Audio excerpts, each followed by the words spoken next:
It's now time for On the Line with Cheryl Wilkerson. The conversation will range from local dialogue to international. This show is meant to enlighten, inform, and to inspire. On the Line with Cheryl Wilkerson begins now.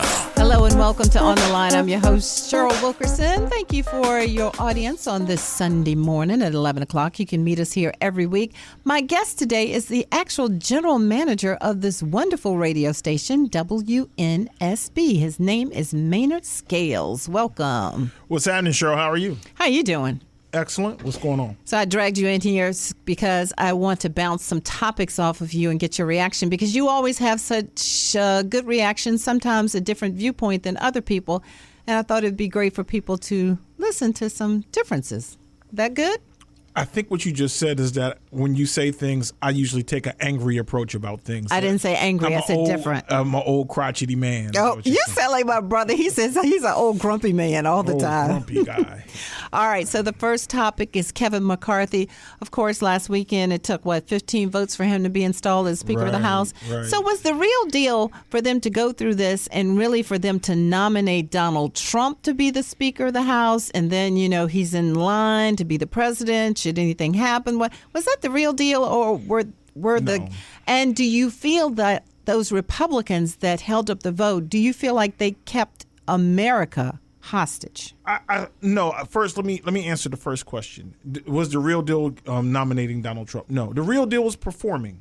Okay. The real deal is for those handful of people to do a tap dance and a whole show for their districts back home, as well as former President Donald Trump. They wanted to be able to show that they can be disruptive and break things, and that they're going to put their finger in the eye of the swamp and the people who make the rules, and we don't have to take it, and we're going to fight, and we're going to be angry. And two, were they holding the American people hostage? I mean, no bills were getting passed. There were committees, defense committees bills don't often get passed that had no leader. Bills don't often get passed. So you didn't feel like it was a big deal for the average American? I think that for the average American, no. It didn't really hurt anything. It was embarrassing Kevin McCarthy. That's one of the most important things that they wanted to do. Do you feel like Hakeem Jeffries is what we want him to be? I've heard several people say about him, all skin folk ain't kinfolk. And if they go back and they see some of the people that he's partnered with in the past and some of the policies that they've come up with, they're not completely convinced that Hakeem Jeffries is on our side. That's the black side, I mean. I would tend to disagree with that. And I would say this. It's not that I necessarily agree with everything he's done or not done. It's that I think that if you're not there, then you don't understand what some of the things that are occurring and how some of these deals get cut and why. And we just hear the 4 or 5 seconds of this deal does this. Now, in any of those deals that they cut, you can find things in it that are objectionable. Correct. I don't like this. Yeah. Sometimes when you play spades, you have to cut over your partner because it's important to get this book. You feel like you understand what the other person's going to do. Mm-hmm. Sometimes you're wrong. Mm-hmm. You took a bet that this is how this is going to turn out. And it turned out that you were wrong, but you were attempting to do the right thing. I think he's an honorable dude, and I think that he wants the best. Hopefully this discussion will lead you to look more into Hakeem Jeffries and his background and see what you think personally, because he's here to serve us all people. So hopefully that'll take you in that direction. Do you think we need more political parties? Do you think we need a labor party? Do you think we need a women's party? Do you think we need whatever? In South Africa and other places, they'll have 12, 18 parties. We have 2. Some people say we have 1, the money party. Let me say this. No, I think we need to have more engagement in the parties from other voices. I think a lot of people, a lot of African-American people, a lot of maybe Hispanic people, or a lot of maybe women people, a lot of maybe gay people don't show up. And that's not to say that we don't have wonderful black, gay, Puerto Rican women, what have you, who are participating. But we need to continue and increase tenfold our commitment and participation. Otherwise, we are ceding our power to the status quo. All right, well, I am changing topics on you right now. Damar Hamlin, the whole world now knows his name, correct? I was wondering how you think about guaranteed contracts in the NFL. We know we have them with Major League Baseball. I think we even have them with hockey. We have them with the NBA, but not so much with football. And then people always go to race in football, and why don't we have these guaranteed contracts? Deshaun Watson, when he got that guaranteed money, people almost lost their minds because he got so much in guaranteed money. What are you thinking about that? Do you think that the owners now will change their ways or no? I don't think that the owners would change their ways. I think, and they went out of their way to pat themselves on the back to say that we are going to give him his contract. Yes. Except that they were talking about paying him through the end of the year or the end of the season, which there was only one additional game left, A. And B, if there are playoff games that he won't play in, that they can still pay him for, it's not as if we're talking about a full season. We're talking about a handful of games. I don't want to poo-poo the idea that the NFL may have stood up to do something that seems like, looks like, feels like it's right. But at the same time, I feel like it was an easy thing to do. It was an easy thing to do. It wasn't like this was game 3 and they were going to pay him through game 17. This was game 16 and they're going to pay him game 17 and maybe 1 or 2 other games if the playoffs continue. So what people don't realize, or maybe some people don't realize, is that their medical, I don't think that's paid for. They have no insurance in the rookie year. The owners have it set up sweet. I'm telling you, it's sweet. In the NFL, it used to be considered a charity. How in the world can the NFL be considered a charity? Well, they changed that a few years ago. But still, if you look at the numbers, the owners are really running things. And, you know, it's going to be interesting to see. Washington had a few bad calls against it a couple of weeks ago. And I heard some people say those bad calls weren't against Washington. They were against Daniel Snyder because the owners have decided that they have to get rid of Daniel Snyder. He's too disruptive. Let's use that word. Do you believe that the owners would do something to that extent to get rid of him? Because clearly he is a problem. No, I don't believe so. Al Davis owned a franchise for years. Yes. And he had been problematic in many ways. And there have been other problematic owners. Or owners who have had stints of time where they were problematic. Jerry Jones used to, famously be a thorn in the side of the NFL, whether it was beverage contracts in his facility or what have you. And they live with these things and they realize, the Washington Commanders are one of the more well-known franchises in the NFL historically. And it's one of the more valuable franchises in the NFL. And somebody, if they wanted to really get rid of them, they would go into their billionaire pockets and buy them out. And they're not going to do that. So, were you surprised Lovie Smith was fired this week? No. Will we ever have a decent amount of black head coaches in the NFL? I don't know the answer to that. I think that we have a handful of talented coaches. I don't think the question is, will we ever have a true representative number? I think the question should be, will black coaches ever have the luxury of being as mediocre as some of their white counterparts? Mm-hmm. There have been coaches who are white coaches who can go 4, 5, 6 seasons without winning, and it's okay. Jeff Saturday, people lost their minds when he was hired this season. Yeah. No NFL experience. Well, no coaching experience at the NFL, right? Mm-hmm. When I think of this, I'm really thinking of like coaches like Marty Morningwig, who was with and Steve Mariucci, and Matt Millen, everything that was going on at that Detroit Lions franchise for a bunch of years, where they just let bad coaching and poor performance live while black coaches at other teams were having better seasons and facing greater scrutiny. Here's the thing, and it's really interesting. You know, if you get arrested in Norfolk, Okay. and they treat you this way, we often get upset that somebody got arrested in Macon County, Georgia, and they got some different treatment. We have to recognize that they are different counties, or different places. And so these football teams are individual small companies that operate inside of this special club called the NFL. Each team has its own owner. Each team has its own HR department. Each team has its own VP of this General and manager, president of that and general manager of the other. And so all these individuals make their own decisions. So the Raiders can make a decision that they're going to do this, and the Falcons can make a decision that they'll do that. That if a coach wins, 9 games this season, he gets a bonus at this particular team. Right. If a coach wins 17 games and goes undefeated but doesn't get along with the owner, he gets fired, and that can happen.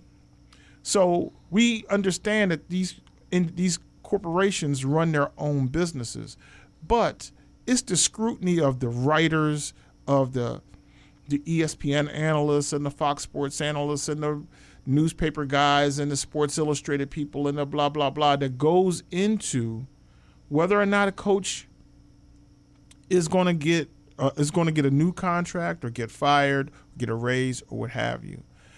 Those pieces are a critical part to how this works. And so it's a shame that certain coaches get praise heaped on them and certain other coaches don't get the praise, and their performance is similar, but the outcomes of their employment may very well be totally different. And a lot of that is fueled by how the press reacts to these people.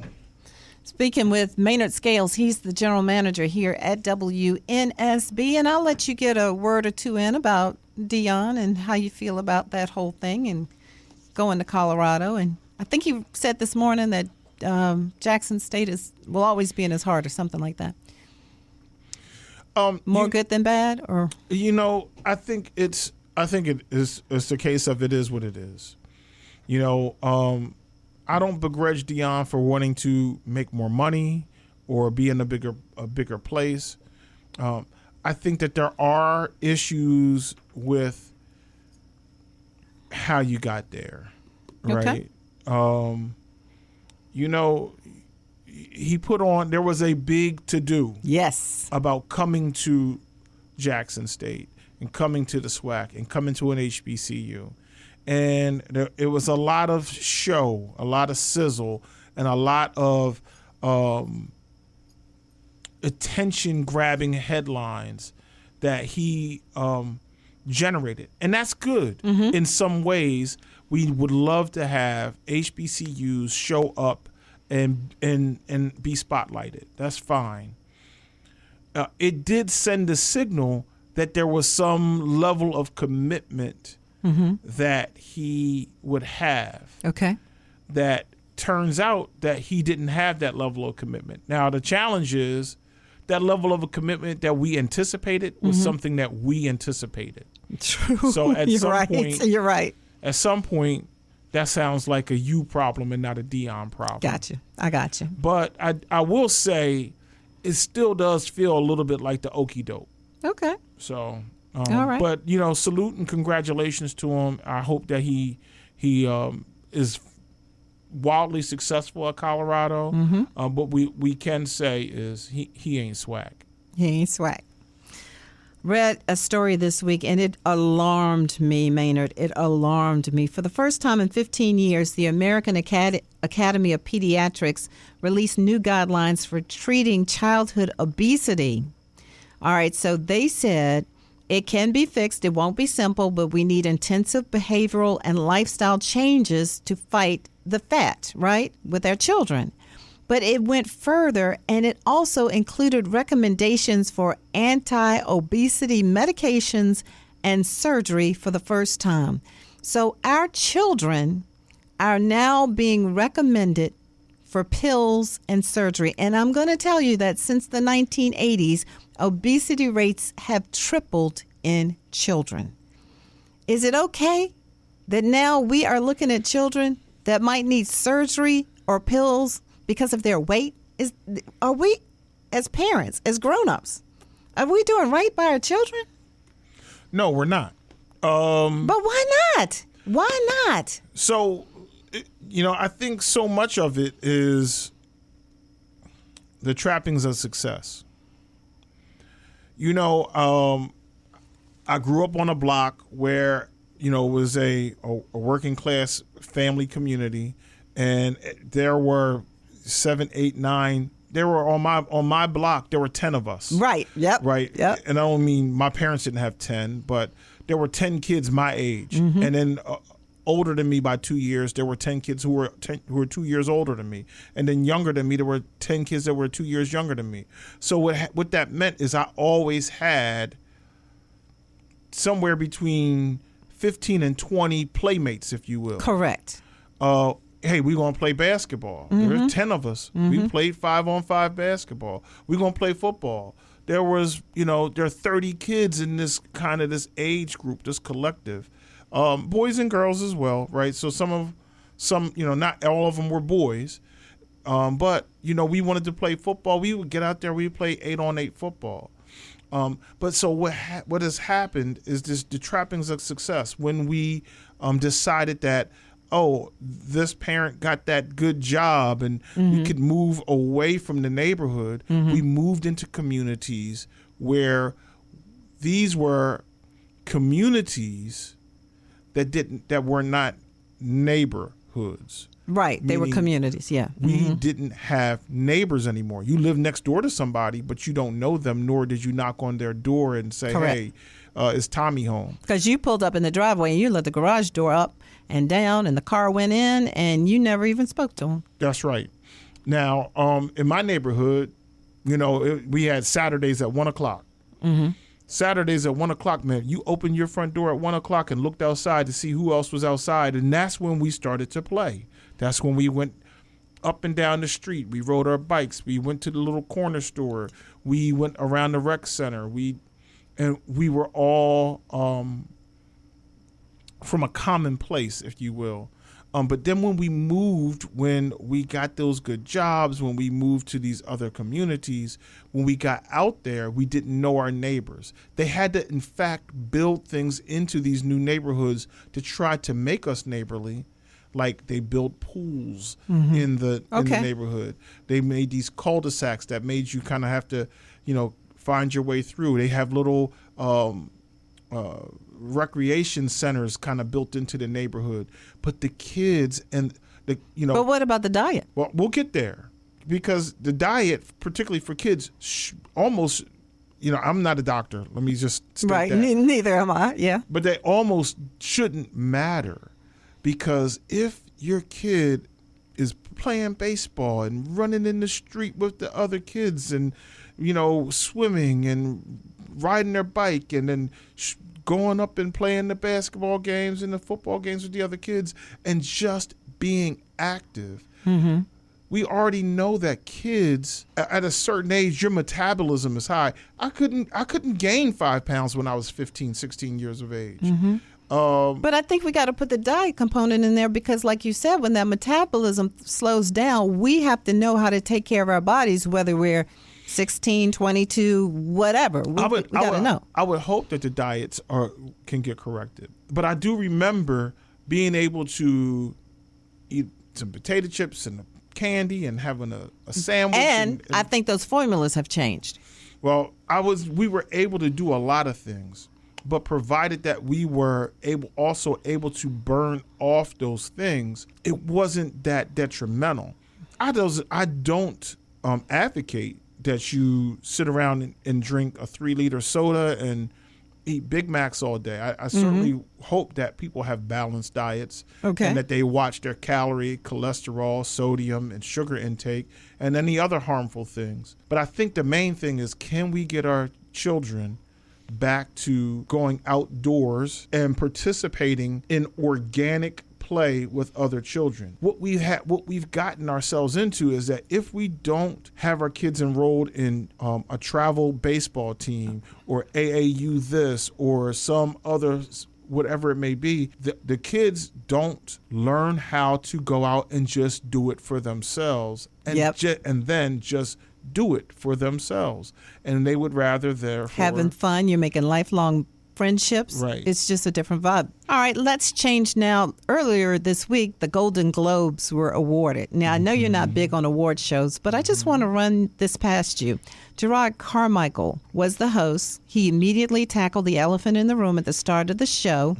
It was back on NBC for the first time in 2 years. And he says, I'll tell you why I'm here. I'm here because I'm black. I'll tell you what's been going on. This show, the Golden Globes Awards, did not air last year because the Hollywood Foreign Press Association, which I won't say was a racist organization, but they didn't have a single black member until George Floyd died. So do with that information what you will.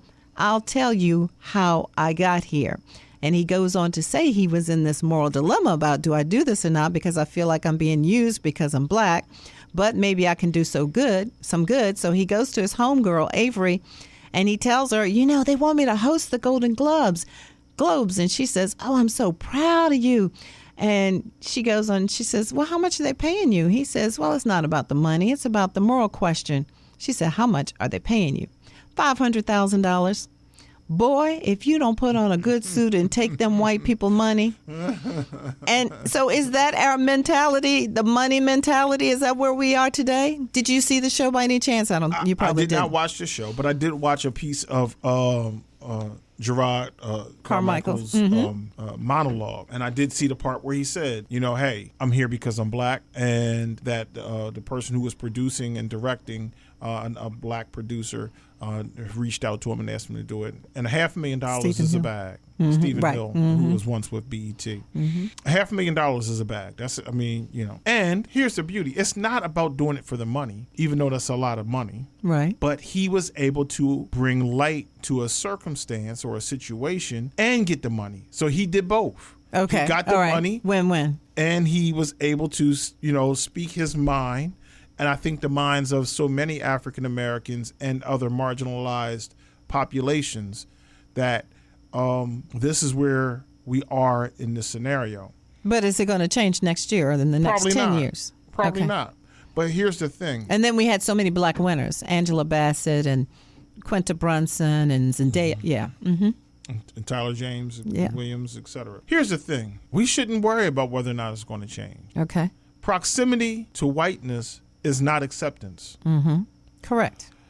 Proximity to whiteness, the aid, comfort, and entertainment of the white world will never result in acceptance of the black form. So why do we keep trying to get that acceptance? Well, I think we can understand that that being awarded something and acceptance aren't the same thing. Okay. That doesn't mean that Jesse Owens didn't kick them boys' butt when he won. He was awarded the gold medal because he earned it. Correct. Angela Bassett earned. Quinta Brunson earned. So and so they earned. Whether someone accepts you is immaterial. It doesn't. It should not matter. It did not matter to Jesse Owens that Hitler was displeased that an African American won. He said, "I won."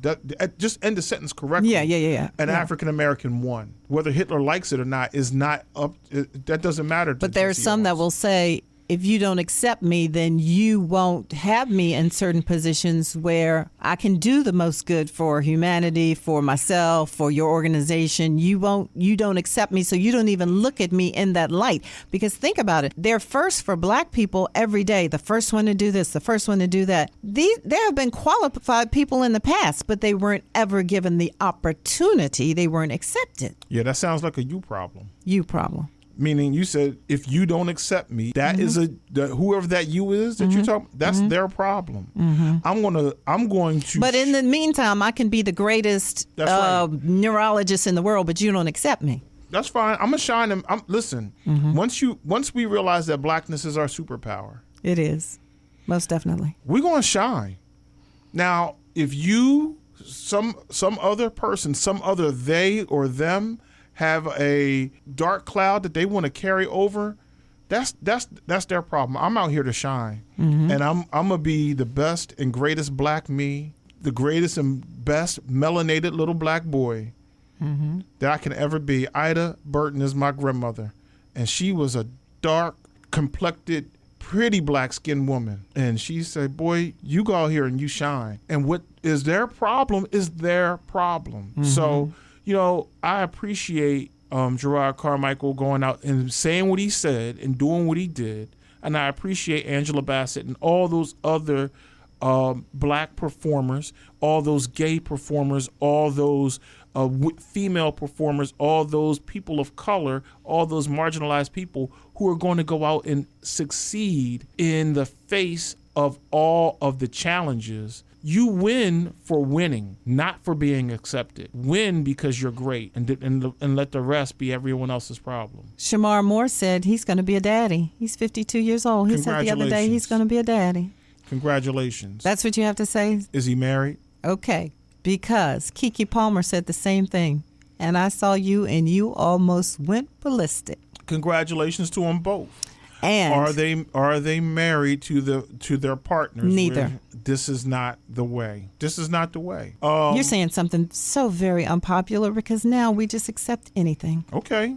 And we have 6-year-old kids who are shooting people in schools.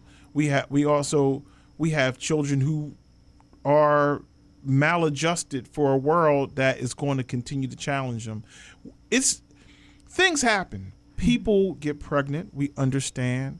I can't even accept that because when you drop your drawers, you know what's going to happen. What can happen? Well, let me finish.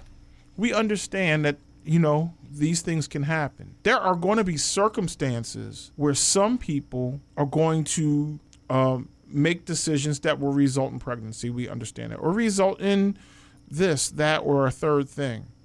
The circumstances just may be how life is lived for those people because their choices are limited. We get that. But when you have the luxury of all the choices, when you have at your disposal all of the information, when you have at your disposal all of the financial tools to deal with whatever life kind of may throw at you, and you continue to choose in this way, slightly less wise, if you will. I don't want to say that people are making dumb decisions, but if you're not making it's not the best decision for the child. If you're not making the most shrewd decisions, then you have to recognize that you're going to get some outcomes that you're probably more than likely going to be dissatisfied with.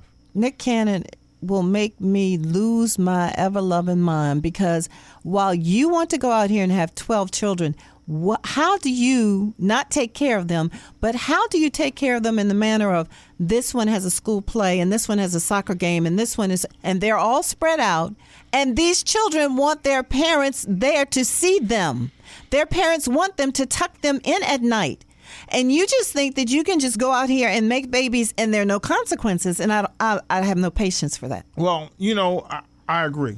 I've said this when I was, on a part of the morning show. And I say this to people I meet on a regular basis. First of all, the most important thing that any young woman can give their child is a phenomenal father who loves them and is in the home. That's most important. Any father, the most important thing that they can give is their child their last name and their leadership and guidance. Those are the most important things, as well as their love, obviously. And then what we have to do is learn that, as a father, even if you are married to this woman and you have 3 children or 4 children, you can't be everywhere at once. That's going to happen.